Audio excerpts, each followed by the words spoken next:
There are few who agree on the actual origins of war. Some see it as a necessary evil, paving the way for social change.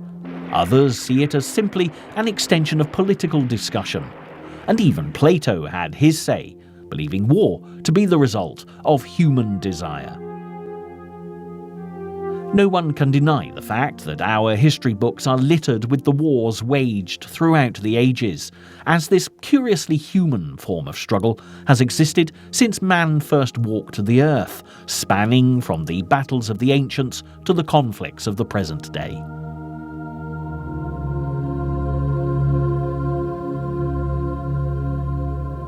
Even so, despite the concept of war being a familiar phenomenon to many by the beginning of the 20th century, nobody was prepared for the utter devastation caused by two of the most terrible conflicts the world had ever seen.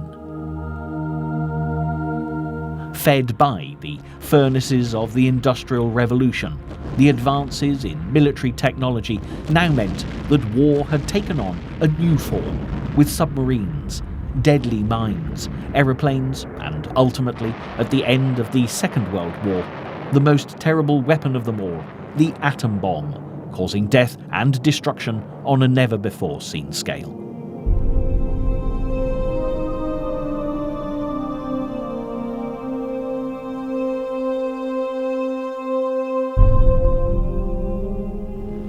Between 1914 and 1918, the First World War brought about the loss of over 40 million lives, civilian and military. Yet only 2 decades later, the world would watch in horror as once more the storm clouds of war again began to gather, emerging unrepentant from the rubble and chaos left in the wake of the First World War.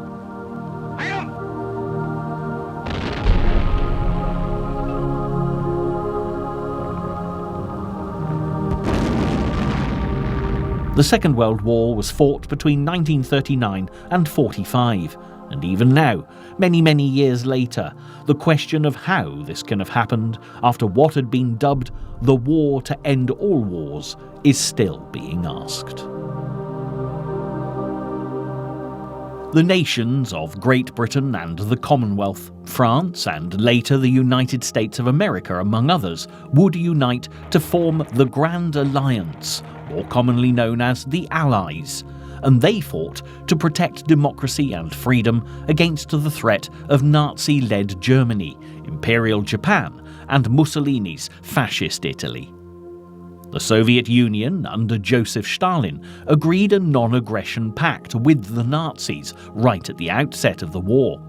But when Hitler reneged on this at a later date, the Russians too joined the Allied cause. The struggle between these many and varied nations would launch the world into a 6-year conflict, incurring the staggering loss of 50 million lives, 2/3 of whom were civilians.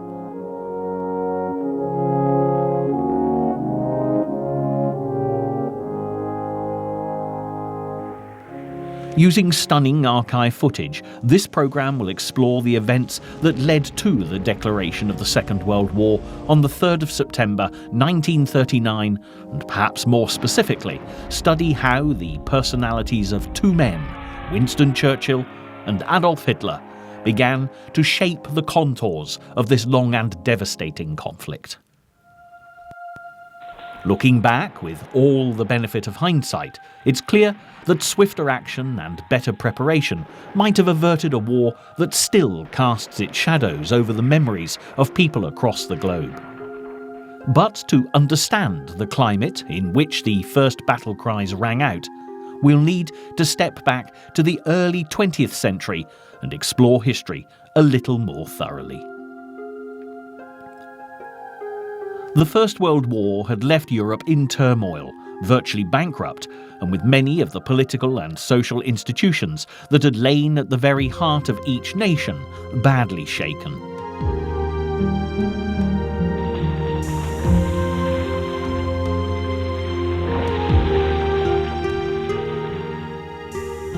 Monarchies were overthrown, Tsars assassinated, and Kaisers fled to be replaced by new and often unstable governments.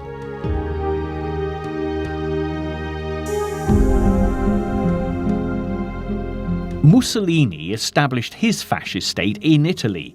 The Russian Revolution of 1917 had created the first communist nation, and in Germany, a weak republican government was left to cope with an increasingly unstable society as the humiliation of defeat in the First World War forced Kaiser Wilhelm to abdicate. Many problems in Germany had arisen from the Treaty of Versailles, which had marked the official end of the First World War in 1919. Although the fighting had actually ended on November the 11th, 1918, it took 6 months to finally negotiate a peace treaty. And in the Grand Palace of Versailles outside Paris, in the Hall of Mirrors, the President of America, Woodrow Wilson, British Prime Minister Lloyd George, and the French Premier Georges Clemenceau met to discuss the future of the countries involved in the war, including the vanquished Germans.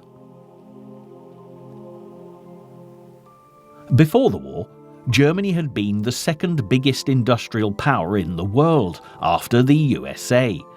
But the Versailles Treaty set out penalties and limitations that it was hoped would prevent the Germans as a nation ever being able to start a war again.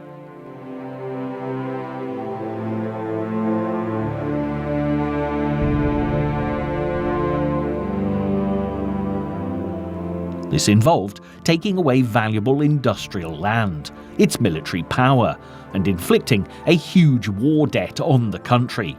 But it simply plunged Germany into an economic crisis.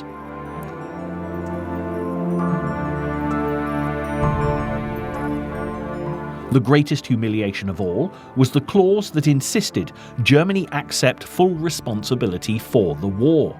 And when the German politicians signed the treaty, outraged nationalists, including one young soldier who'd fought in the trenches by the name of Adolf Hitler, denounced them as the November criminals.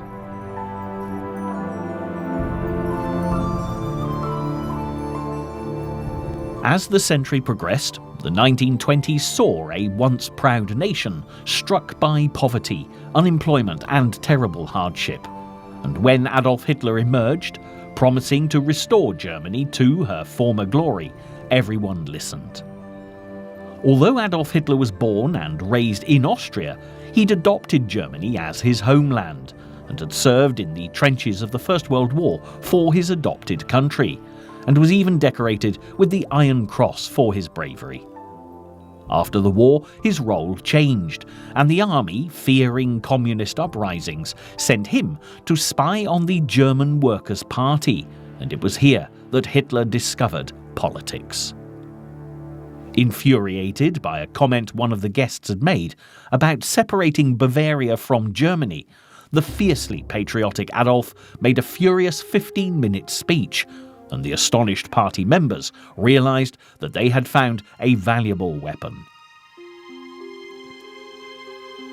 Living in poverty in Vienna before the war had already taught Hitler to look for someone to blame for the problems facing a nation, and he was heartened to find the anti-Semitic views he'd once shared with fellow Austrians amongst the ideals of the German Workers' Party, and within days had joined their committee.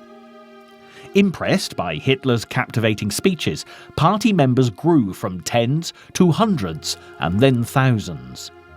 He railed against the Treaty of Versailles, blamed Jews for Germany's problems, and reviled Marxism and communism. Before long, the party had been renamed the National Socialist Workers' Party, or Nazi Party, and Hitler was established as its Führer, soon to introduce the swastika as the party's symbol.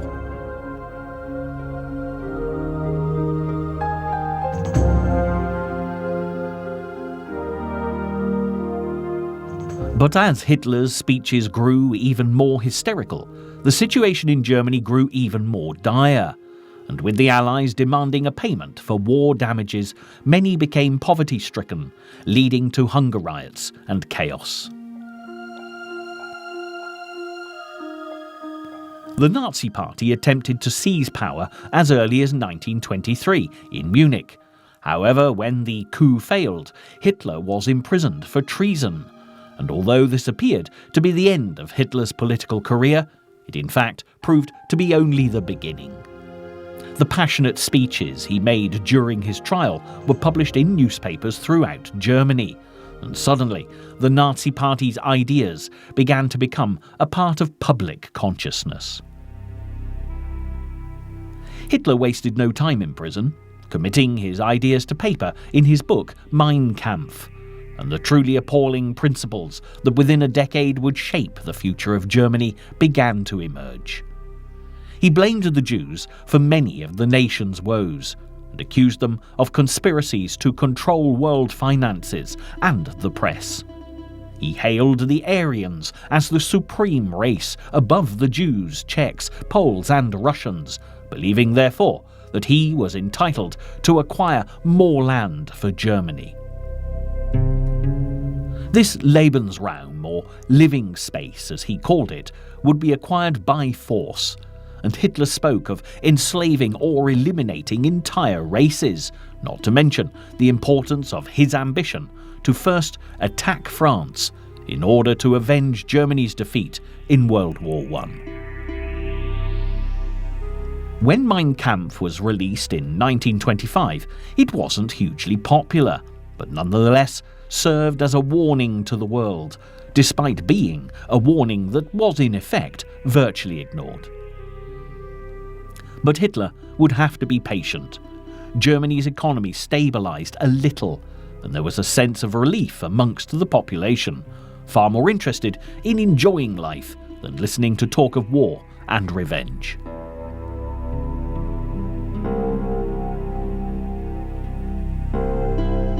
Hitler watched and waited, and then the Wall Street crash of 1929 and the Great Depression that followed it provided him with the window of opportunity he'd been looking for. The effects on Germany were devastating. Banks failed, people's life savings were wiped out in a moment, inflation exploded, and the German economy ground to a halt. Suddenly, poverty and starvation loomed large, and the political centre of the nation, the Reichstag, was in turmoil, at which point Hitler and his Nazis seized the moment, infiltrating the government, rallying more and more support.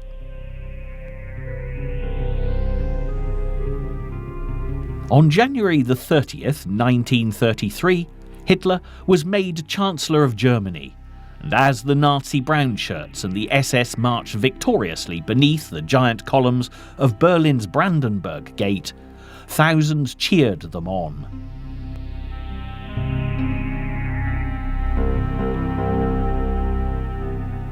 Joseph Goebbels, the mastermind behind much of Hitler's propaganda, was overjoyed, writing, "It is almost like a dream, a fairy tale. The new Reich has begun." 1933 saw the end of democracy in Germany. There were restrictions on personal liberty and the freedom of the press. Hitler's henchmen rounded up communists, social democrats and liberals, as thousands were tortured and 51 people were murdered. Hitler's regime of terror had started in earnest. Thousands of the country's finest minds fled from Hitler's new Germany, including the actress Marlene Dietrich, the director Fritz Lang, Sigmund Freud, and even the brilliant scientist Albert Einstein, along with many others. Within days of Hitler's coming to power, Germany began a rapid evolution into a police state where individual freedoms were permanently lost for everyone. Jewish shops were boycotted, and Goebbels ordered books to be burnt that expressed non-German ideas.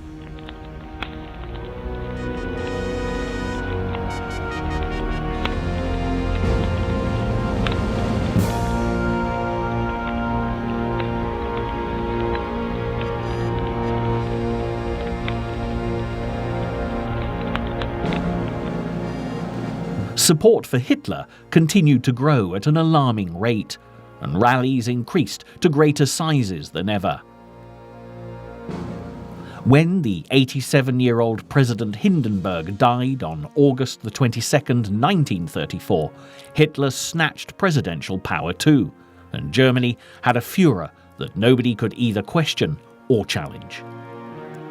Matters worsened further in 1935, when in direct violation of the Treaty of Versailles, Hitler strengthened the German army.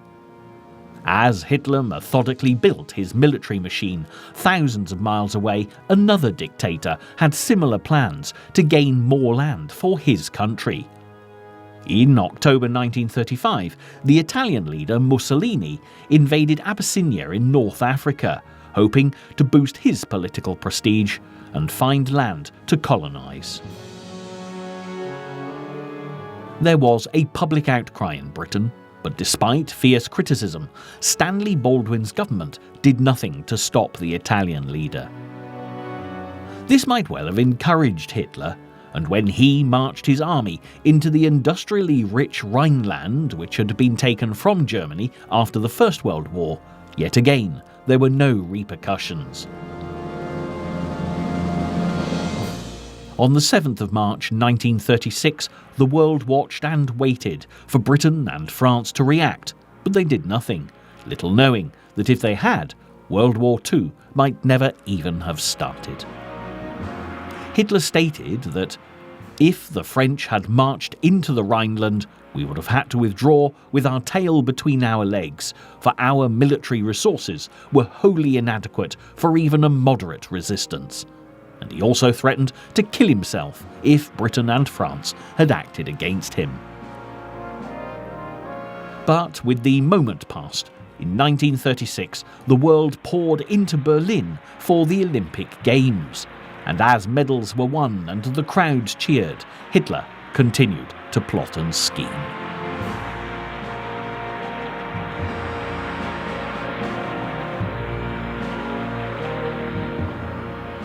With the outbreak of civil war in Spain, Mussolini and Hitler acted together, offering support to General Franco and his fascist regime. Then in November, Hitler signed a pact with Japan as a very dangerous alliance began to take shape. The Great Depression had also hit the Japanese very hard, not least because Japan relied so heavily on imported material to feed its economy, and from 1931 onwards, conflict with China escalated. In 1937, the battle at Marco Polo Bridge between the Japanese Imperial Army and the Republic of China's National Revolutionary Army marked the beginning of a full-blown war waged between these two giant powers. However, despite its huge population, China had little military strength, and the Japanese had the upper hand, and as they battled it out, Hitler carefully planned his next move. In a secret conference, the Führer met his army and navy commanders, along with Hermann Göring, head of the new Air Force, to put forward his latest European plans.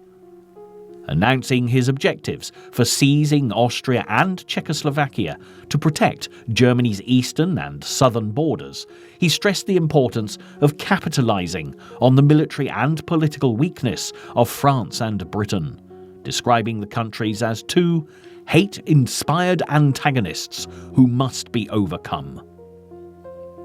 Blomberg and Fritsch, his army commanders, were shocked at their leader's willingness to incite war with France and Britain.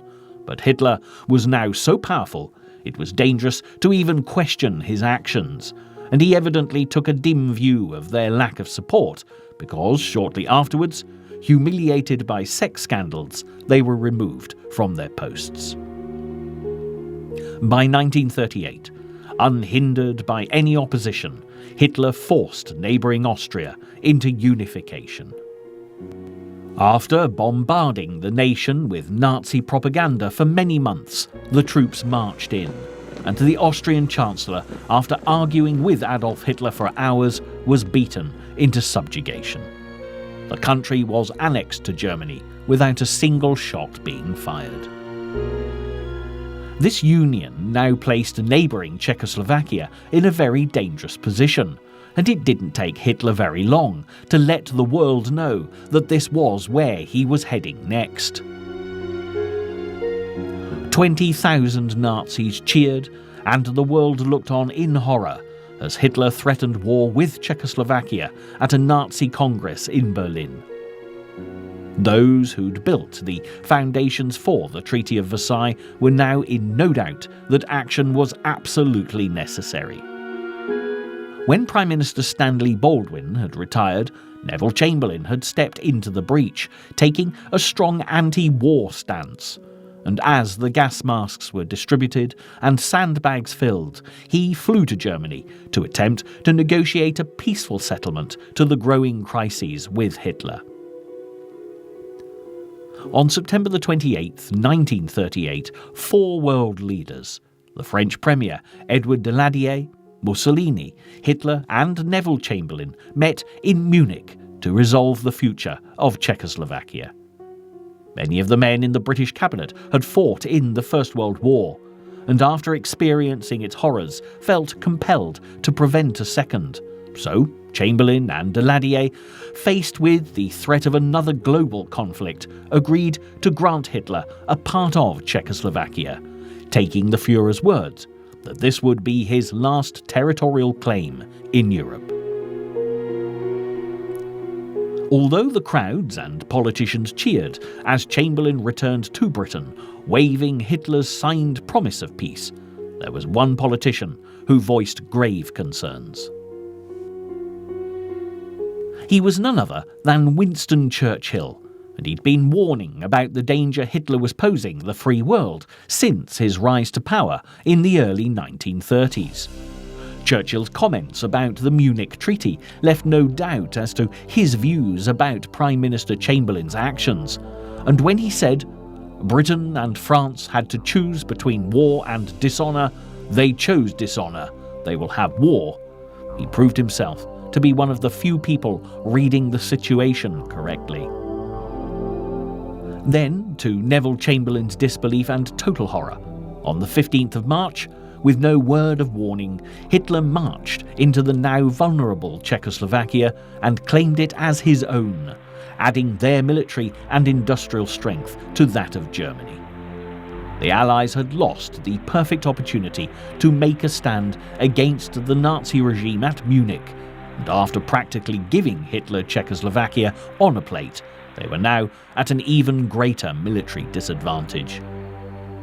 However, this was only the beginning of Hitler's quest for domination in Europe, and on the eve of a war that would send tremors throughout the world, he now turned his avaricious gaze to the east and to Poland.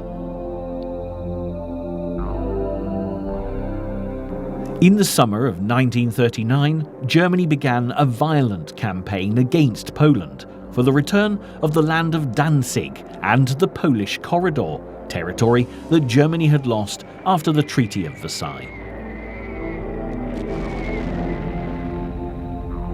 Hitler was careful to ensure he had the support of the Soviet Union before edging east. Despite his hatred of communists, he sent his foreign minister Ribbentrop to secure an alliance and non-aggression pact with the Russian leader Joseph Stalin. For the rest of the world, the writing was on the wall. Hitler was ready for his next attack. Having claimed victory in the Rhineland, Austria and Czechoslovakia with barely a breath of resistance from the rest of the world, Hitler gambled once more that France and Britain would fail to act, and on September the 1st, 1939, Nazi troops marched eastwards across the Polish border.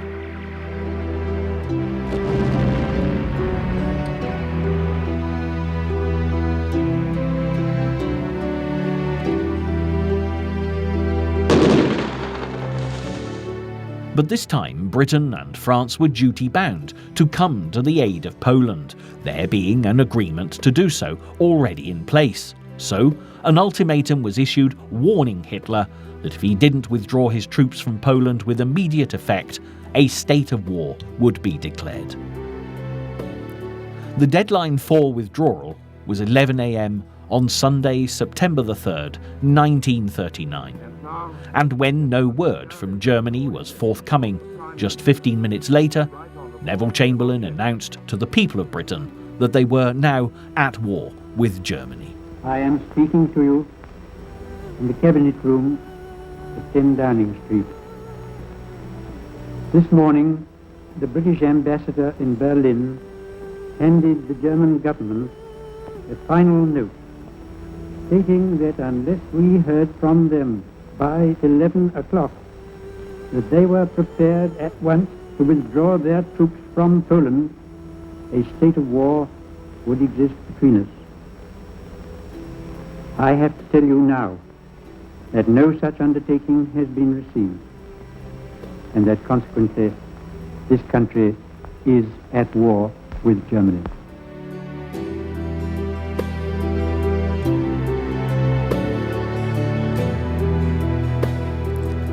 The hours that followed that fearful announcement were nothing short of remarkable, as Londoners enjoying their Sunday morning were hurried to shelters as the air raid sirens began to sound all around the capital. To everyone's relief, it was a false alarm. But dread had already taken a hold over the nation, as people remembered all those who'd been lost in the First World War.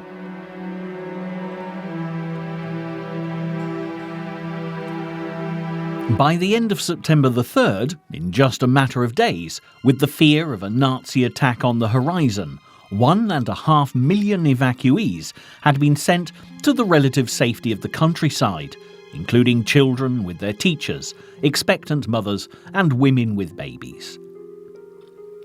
The evacuation process was managed extremely efficiently. Every child had a label attached to them with their name, address, and school number on it.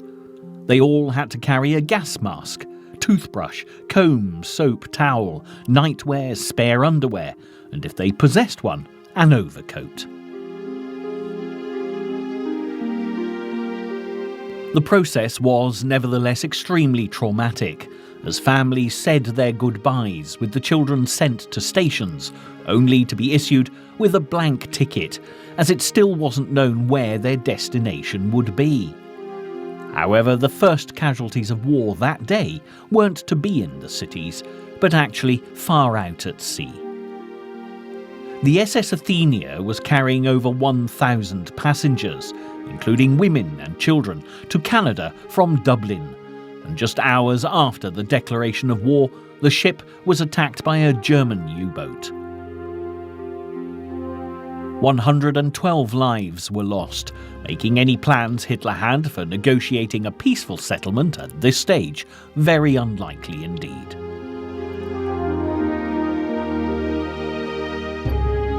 However, this infamous day did provide the people of Britain with one very good piece of news, as Winston Churchill, who had so fiercely opposed the appeasement of Hitler a year earlier, was appointed First Lord of the Admiralty. In fact, the relief, especially for the Royal Navy, was so great that it said the Admiralty went as far as to flash a jubilant message to all its ships, announcing, "Winston is back."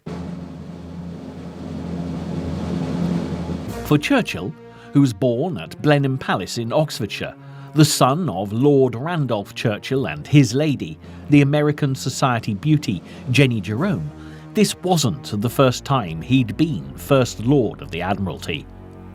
After a troubled childhood, seeing little of his aristocratic parents and struggling at school, Churchill turned first to the military and then politics to make his way in the world.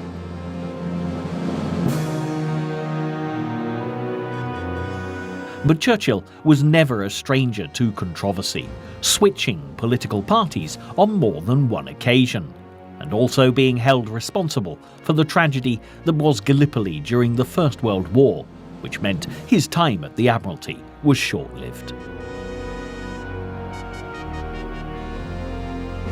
After Gallipoli, he was demoted, and after many years in the political wilderness, it appeared as if his career was over, and all that lay ahead for Winston was retirement. However, All that changed on the 3rd of September 1939.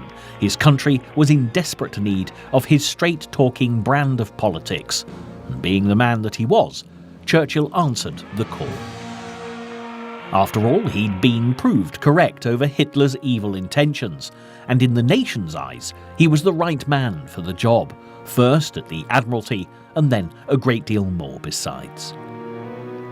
As the British settled into a routine of curfews and nightly blackouts, nothing much appeared to be happening.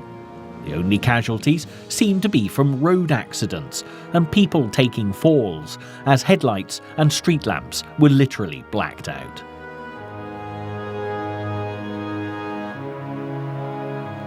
A widespread lack of activity even led to confused evacuees being returned home, as war and any immediate danger seemed to be a very distant threat at this stage. Planes were mobilised and sent to fly over Germany, but rather than dropping bombs, showered civilians and military personnel alike with millions of leaflets telling them of the evils of the Nazi regime. It was also thought this might intimidate the Nazis, showing the people of Germany how vulnerable they were to air raids. But many saw this as a useless confetti war, futile against such an utterly ruthless enemy. And in fact, between the outbreak of the conflict and the end of the year, this period has gone down in history as the phony war. To British civilians, war may have seemed a distant threat.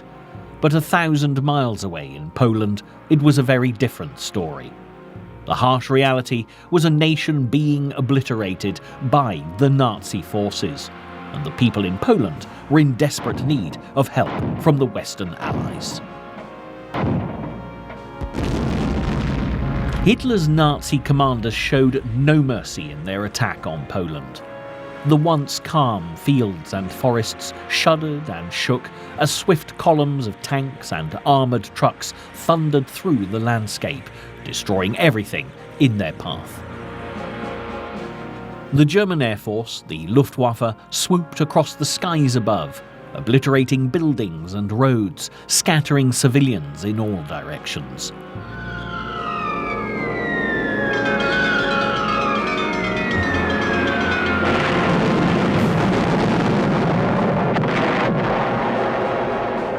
This revolutionary tactic was called Blitzkrieg by the Germans, or lightning strike, and it meant the Nazis could attack with speed and surprise rather than succumbing to the stalemate of trench warfare that was familiar to so many after World War I.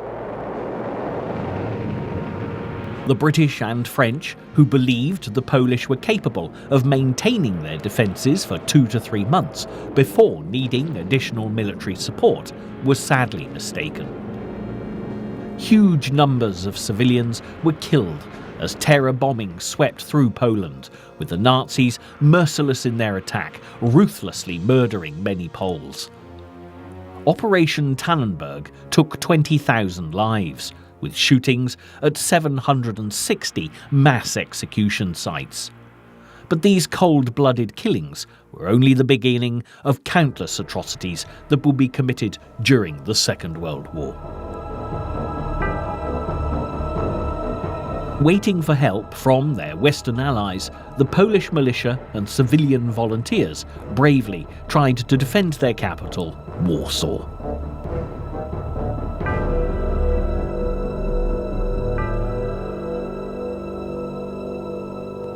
Meanwhile, the British Expeditionary Force had been quickly shipped to France, and 500,000 British and French troops now sat tight on the fortified Maginot Line along the French border with Germany, awaiting the order to attack. But the command never came. The Allied leaders were convinced they were still underprepared for war and hesitated to march their troops across the German border. They hadn't any idea that there wasn't a single tank left along the German defensive line, better known as the Siegfried Line, as the Nazis were more concerned with obliterating Poland. Had the Allies taken action at this stage, the war may well have been cut short. Sadly, the intelligence came too late, and the brave Poles were steadily being crushed.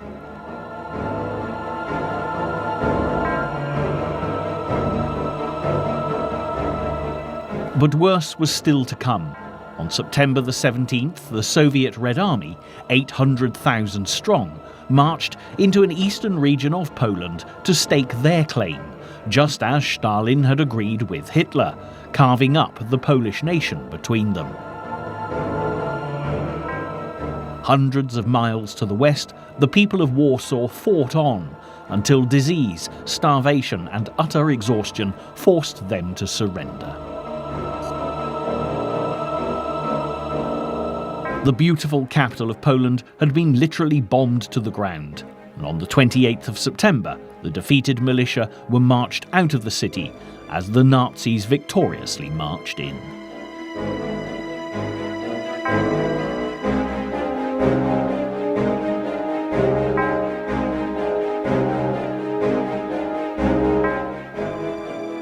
In the aftermath of Poland, as Chamberlain spoke in the Commons, the cabinet found the Prime Minister vague, whereas the strong and concise words of Churchill were really captivating the nation. Even Hitler was now viewing the First Lord of the Admiralty as Britain's rightful leader, particularly after the fall of Poland, when he once again tried to make peace with the Allies, but addressing Churchill and his friends rather than Chamberlain. Although Britain and France had failed to prevent the loss of Poland, they were now at least in no doubt about Hitler's intentions to build his empire, and they started to prepare to defend themselves. Once war had been declared, a National Service Act in Britain meant men between 18 and 40 were liable for call-up to the Army, Navy or Air Force. There were also many who signed up voluntarily throughout 1939. As well as mobilisation on European soil, there was also a great deal of movement amongst the Commonwealth countries as Indians, Cypriots, Australians and New Zealanders began training, and Canada offered support with military and financial aid. Soon airmen and soldiers, ships and supplies began flowing into Britain from all over the world to help in the fight against Nazi Germany. Despite the support from the Commonwealth, many European countries preferred to stay neutral at this time, unwilling to risk their fragile economies and reluctant to damage their ties with the German market. The United States was keen to stay out of the war and unwilling to send their citizens into battles being fought on foreign soil. However, President Roosevelt did place US arms at the disposal of the Allies in America's Neutrality Act of 1939. Norway and Denmark also wished to remain neutral, just as they had in the First World War, but events were about to force them into the heart of the battle, because Norway and Denmark were only months away from being drawn into the conflict. While Britain enjoyed relative peace on the mainland, the onslaught at sea was quite a different matter, and many lives were already being lost. A torpedo from a German submarine struck the HM aircraft carrier Courageous and took with it 515 men and the gallant captain, who remained on the bridge until the end. Erste Welle fertig. Feuer!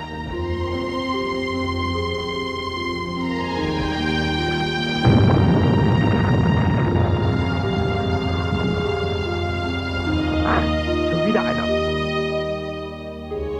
But the Royal Navy, under Churchill's command, fought back fiercely, and while the phony war continued on the home front, at sea Hitler was left in no doubt that the British Navy was a force to be reckoned with. Nevertheless, it wasn't only Hitler pushing to expand his territory, because just 2 months after securing land in Poland, the Soviet Union struck again, drawing Finland into the conflict.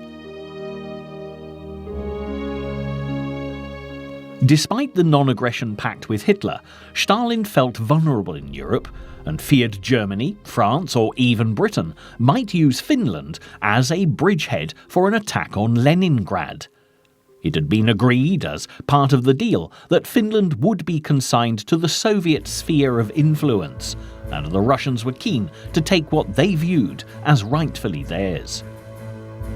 In the autumn of 1939, the Soviet Union demanded that Finland move their border 25 kilometers back from Leningrad. But when this didn't happen, Stalin ordered the invasion of Finland on the 30th of November 1939. Defeating the Finns appeared a relatively easy task, as the Soviets outnumbered them by 4-1, their tanks by 200-1, and their aircraft by 30-1. But Stalin's army would have a longer and tougher fight on their hands than they'd ever imagined. The winter of '39 was to be one of the harshest in the country's history, with temperatures at times dropping to 20 degrees below zero. The Soviets were unprepared, and as Stalin had mobilized troops from the south of Russia, they were unused to such awful weather conditions.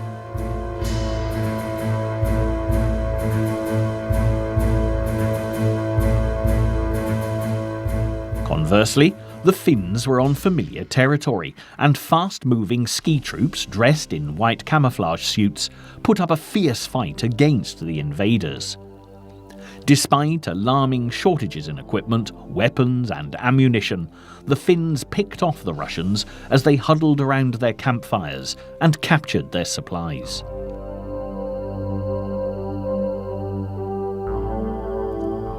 The Finnish snipers could easily spot the dark uniforms of the Soviets, which made them an easy target against the snow.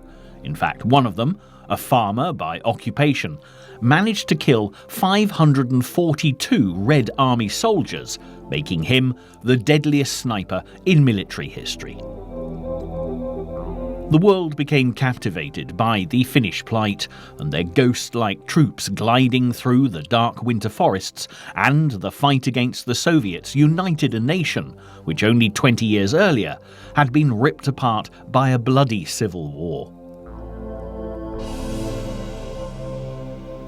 Christmas 1939 brought the Finns together with a sense of national unity as their troops continued to fight a common enemy, while back in Britain, families sat down to enjoy Christmas dinner and open their presents, wondering whether the war would ever reach their shores.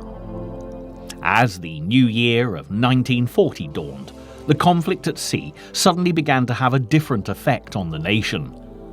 As Britain imported huge quantities of food, attacks from German U-boats were making it very difficult for cargo ships to make their deliveries, with bacon, sugar and butter becoming the first of many foods to be rationed.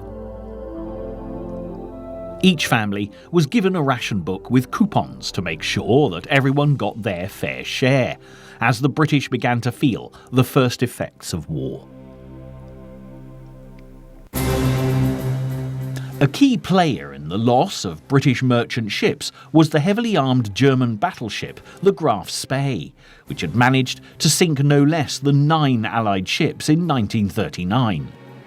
8 groups from the British and French navies were organised to hunt the German raiders down, and the sea chase that followed culminated in a dramatic battle off the coast of Argentina, which would bring exciting news for the British back home.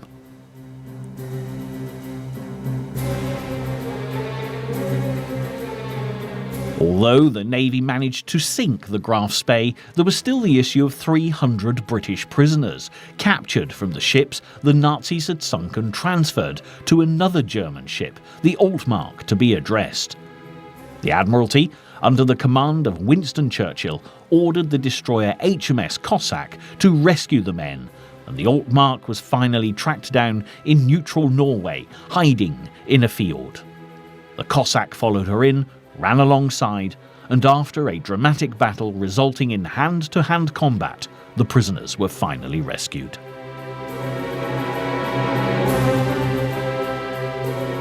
When the Cossack came home with the British prisoners, the returning heroes were given a jubilant welcome.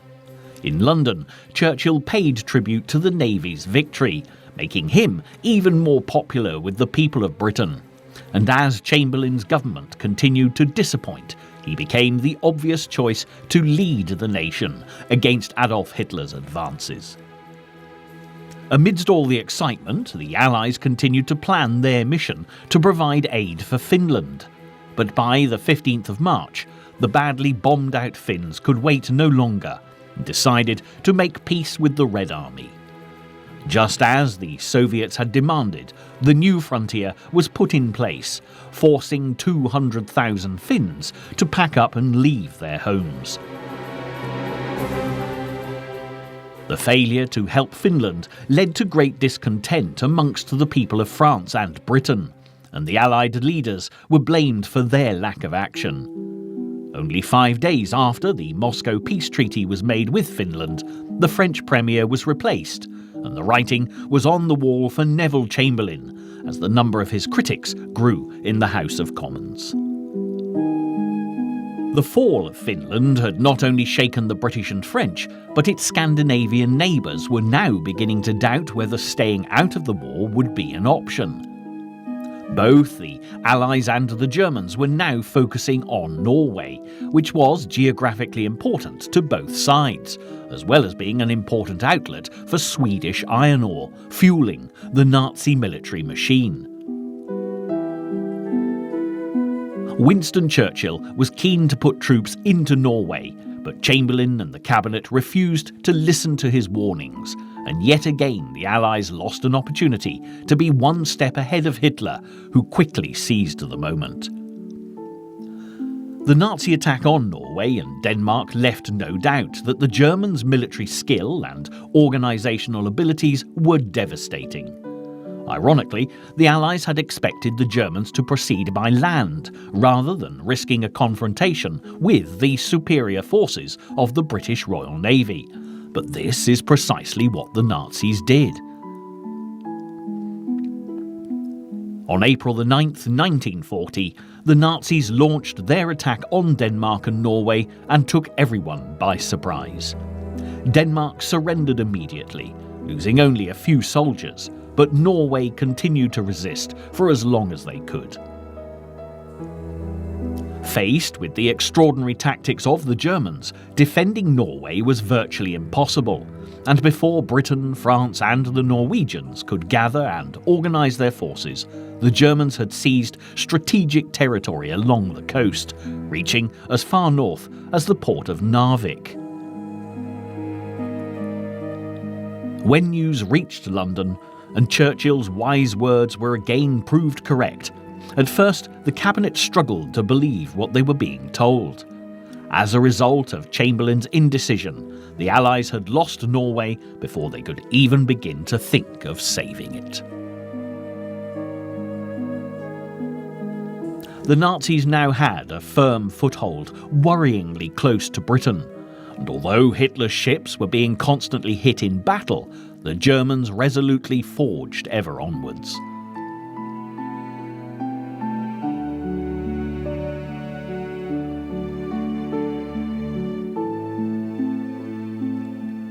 For the British public and the nation's politicians, the appalling blunders of Chamberlain's government over Norway caused a furious debate.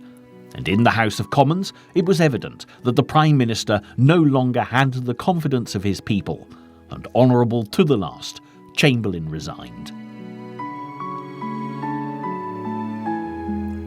On May the 10th, 1940, Winston Churchill, despite being 65 years old, became Prime Minister of a coalition government that would last for the duration of the war, and as far as the grateful nation was concerned, Winston was, without doubt, the best man for the job. Finally, Hitler would have to face a worthy adversary in his fight for domination in Europe. And the speech Winston Churchill gave as he became Prime Minister served notice on the Germans that they would no longer be able to take their success for granted. He said, I have nothing to offer but blood, toil, tears and sweat. You ask, what is our policy? I can say, it is to wage war by sea, land and air with all our might and with all the strength that God can give us.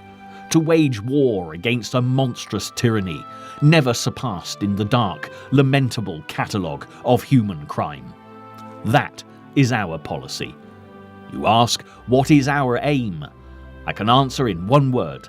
It is victory.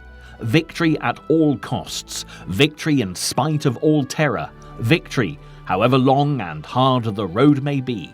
For without victory, there is no survival. But even as Churchill was on his feet in the House of Commons uttering these now famous words, the very tyranny he spoke of was edging ever closer towards British shores, advancing at tremendous speed through the Netherlands and the Low Countries. The Nazis simultaneously attacked cities in Holland, Luxembourg and Belgium, leaving death and destruction in their wake. And as buildings crumbled and refugees fled, the Germans were swiftly carving a path towards subjugating their oldest enemy, the French. Hitler knew that sooner or later a battle would have to be fought with France, and he also knew his army was much smaller than that of the French. But using speed and his blitzkrieg tactics, he once again succeeded in penetrating defences. But this time, after learning the error of their ways, the Allies didn't hesitate. Immediately mobilised British and French forces began to move forward to make contact with the Belgian army, aiming to create an unbroken line of defence stretching from the English Channel to the borders of Switzerland. Nevertheless, the line didn't hold up against the Germans to the south, and in a matter of days, the entire BEF and half the French army found themselves cut off.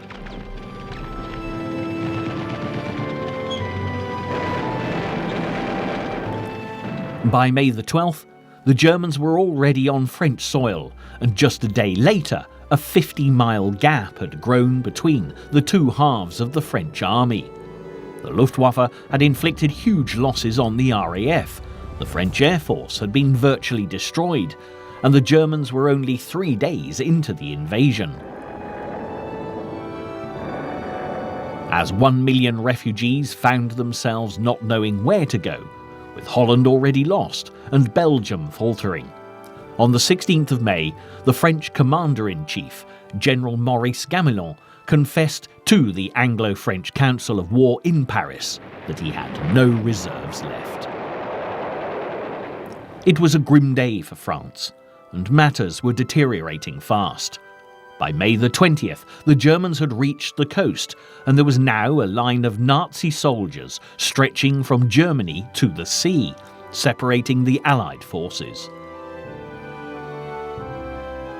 The situation was grave, and the Allies now risked losing the entire British Expeditionary Force as they were surrounded by the enemy and being pushed further towards the sea.